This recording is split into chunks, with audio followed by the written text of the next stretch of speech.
অনেকেই ফাইবারের রেফারেন্সে Payoneer account open করেছেন এবং তার কারণে ফাইবার থেকে যখন আমরা পেওনিয়ার অ্যাকাউন্টে টাকা ট্রান্সফার করি তখন অটোমেটিক পেওনিয়ার অ্যাকাউন্ট থেকে আবার ব্যাংকে ট্রান্সফার করে দেয়।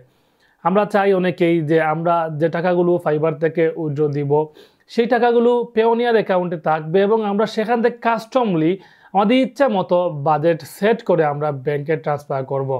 বা অনেকেই কার্ড নিতে চান, পেওনিয়ার কার্ড নিতে চান, কিন্তু ফাইবারের রেফারেন্সে যখন আপনি একটি পেওনিয়ার অ্যাকাউন্ট চালু করবেন তখন যে সমস্যাটি হয় সেই সমস্যাটি হলো তারা অটোমেটিক পেওনিয়ারে পাঠায় এবং পেওনিয়ার থেকে অটোমেটিকলি আবার ব্যাংকে চলে আসে, আর যার কারণে ম্যানুয়ালি আসলে ব্যাংকে ট্রান্সফার করা সম্ভব হয় না। আর যেহেতু আমরা ফাইবার থেকে যে টাকাগুলো পেওনিয়ারে নিয়ে আসি সেই সম্পূর্ণ টাকা অটোমেটিক ব্যাংকে চলে যায়। তার মানে আপনি যদি এটি পেওনিয়ার কার্ডে নিয়ে আসেন তাহলে আর আপনার সেই পেওনিয়ার কার্ডে কোনো ব্যালেন্স থাকলো না। অনেকেই চান আমাদের পেওনিয়ার অ্যাকাউন্টে টাকাগুলো ম্যানুয়ালি আসুক এবং সেখান থেকে আমরা ইচ্ছে মতো ব্যাংকে পাঠাবো, বাকি টাকাগুলো আমরা কার্ডের মাধ্যমে খরচ করব, এই বিষয়টা অনেকেই চান। কিন্তু এই ফাইবারের রেফারেন্সে পেওনিয়ার অ্যাকাউন্ট খোলার জন্য আসলে এই কাজটি করা সম্ভব হয় না। তো এর সমাধান আমার কাছে আছে। আমিও সেম সমস্যার সম্মুখীন হয়েছিলাম। প্রথমে না বুঝে ফাইবারের রেফারেন্সে আমি পেওনিয়ার অ্যাকাউন্টে ওপেন করি এবং পরবর্তী সময় অনেকবার আসলে ট্রানজ্যাকশন করেছি, কিন্তু ম্যানুয়ালি আর আমি ট্রানজ্যাকশন করতে পারিনি। আমি বারবার পেওনিয়ার সাপোর্টে কথা বলেছি, লাইভে তাদের চ্যাট করেছি, কিন্তু তারা একটি বিষয় জানিয়েছে যে এটি ফাইবারের রেফারেন্সে আপনি ওপেন করেছেন, আমরা এটি পারবো না, আপনি ব্যাংকের অ্যাকাউন্টটি রিমুভ দিয়ে আবার নতুন করে চালু করুন। আমি তাও করেছি কিন্তু কাজ হয়নি। পরবর্তী সময়ে আমি যে সলিউশনটি পেলাম সেই সলিউশনটি আমি আপনাদেরকে এখন বলবো। একেবারে সিম্পল একটি সলিউশন, কিন্তু আমি অনেকবার আসলে পেওনিয়ার লাইভে চ্যাট করেছি, তাদের লাইভ চ্যাটে, কিন্তু তারা কোনো সলিউশন দেয়নি। শেষের বার আমি অনেক ঘাটাঘাটি করার পর যখন কোনো সলিউশন পাচ্ছিলাম না, হঠাৎ আমার মাথায় আসলো আমি একটি কথা বলে দেখি লাইভ চ্যাটের মধ্যে। আমি তাদেরকে বললাম যে আমি একটি পেওনিয়ার কার্ড দিতে চাচ্ছি, কিন্তু আমার ফাইবার থেকে যে টাকাগুলো আসে সেই টাকাগুলো অটোমেটিক চলে আসে আমার ব্যাংকে। আমি চাই আমার কার্ডের মাধ্যমে খরচ করতে এবং আমি চাই এটি ম্যানুয়ালি ব্যাংকে ট্রান্সফার করতে। যখনই আমি তাদের এটি কার্ড অর্ডার করব বললাম, তখনই তারা আমাকে এর সলিউশন দিল এবং তারা সেটি রিভিউ করলো, দেখলো। এরপর তারা আমি দেখতে পারলাম যে এই সিস্টেম তারা চেঞ্জ করে দিল।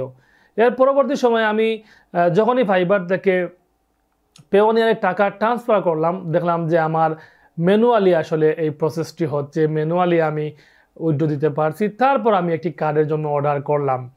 একটি বিষয় মাথায় রাখবেন, আপনি যদি কার্ড অর্ডার করেন, এই বিষয়টি না বলেন যে আমি একটা কার্ড অর্ডার করব, যদি এই কথাটি না বলেন তাহলে আপনাকে এই সলিউশন করে দিবে না তারা। আমি অনেকবার চেষ্টা করেছি, তারা কোনো সলিউশন দিল না।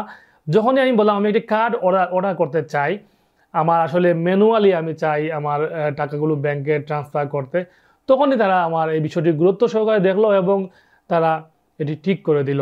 এখন আমি ইচ্ছে মতো আমি আমার বাজেট সেট করে ব্যাংকে ট্রান্সফার করতে পারি। সেই সাথে আমি কার্ড অর্ডার দিয়েছি, কার্ড যদি চলে আসে তাহলে আমি কার্ডের মাধ্যমেও খরচ করতে পারবো।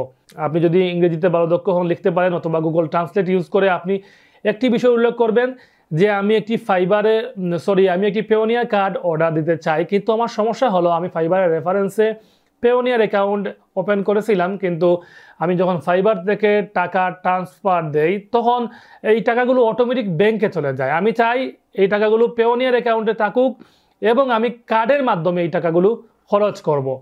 তখনই দেখবেন আপনাকে পেওনিয়ার আপনার বিষয়টি গুরুত্ব সহকারে দেখবে এবং তারা অটোমেটিকলি এটি সমাধান করে দিবে। তো আশা করি বুঝতে পেরেছেন।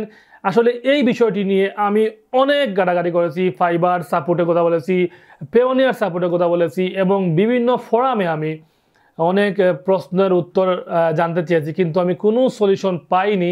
অনেকে আমাকে বারবার হতাশ করেছে, কিন্তু অবশেষে আমি নিজেই এই বিষয়টি নিজেই পরীক্ষিত, নিজেই জানতে পারলাম, নিজেই আবিষ্কার করলাম। তো আশা করি বুঝতে পেরেছেন। আশা করি আপনাদের অনেক উপকার আসবে এই বিষয়টি। আপনারা যদি আমার থিওরি অনুযায়ী কাজ করেন দেখবেন আপনার এই সমস্যাটি দূর হয়ে যাবে। তো ভিউয়ার্স, আশা করি এই ভিডিওটি ভালো লেগেছে। যদি এই ভিডিওটি ভালো লেগে থাকে তাহলে অবশ্যই চ্যানেলটি সাবস্ক্রাইব করবেন, লাইক কমেন্ট করে ভালো থাকবেন। ধন্যবাদ সবাইকে।